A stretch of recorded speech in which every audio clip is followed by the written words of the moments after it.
అందరికీ నమస్కారం అండి. ఇవాళ డిసెంబర్ 3 వరల్డ్ డిసబిలిటీ డే. అంటే వికలాంగులందరూ ఏ ఏ రకమైన డిసబిలిటీ అయినా సొసైటీలో యాక్సెప్టెన్స్ ఉండాలి అని అవేర్నెస్ తేవడం కోసమని ఇవాళ ఈ ప్రోగ్రాం చేయటం జరుగుతుంది.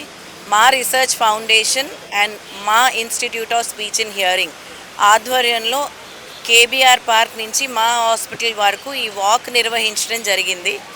దీనిలో 150 మంది పిల్లలు, ఒక 30 మంది స్టాఫ్ వరకు పాల్గొని ఈ డిజబిలిటీ ఏదైతే ఇప్పుడు సొసైటీలో ఉందో around 15% of the total population disability ఏదో ఒక రకమైన డిజబిలిటీతో ఉన్నారు. సో యాక్సెప్టెన్స్ సొసైటీలో ఇంక్లూడ్ చేసుకోవడానికి కానీ ఈ యొక్క కార్యక్రమం జరిగి ప్రజలందరికీ అవేర్నెస్ అంటే అవగాహన కల్పించడానికి ఈ వాక్ నిర్వహించడం జరిగింది.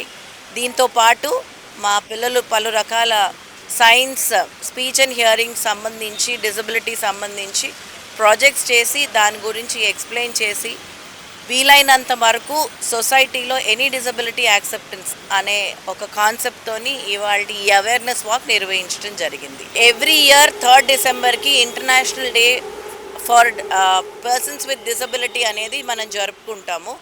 So institute of speech and hearing rehabilitation sector and మా రీసెర్చ్ ఫౌండేషన్ ఎవ్రీ ఇయర్ ఇలాంటి అవేర్నెస్ ప్రోగ్రామ్స్ చేస్తూ ఉంటారు.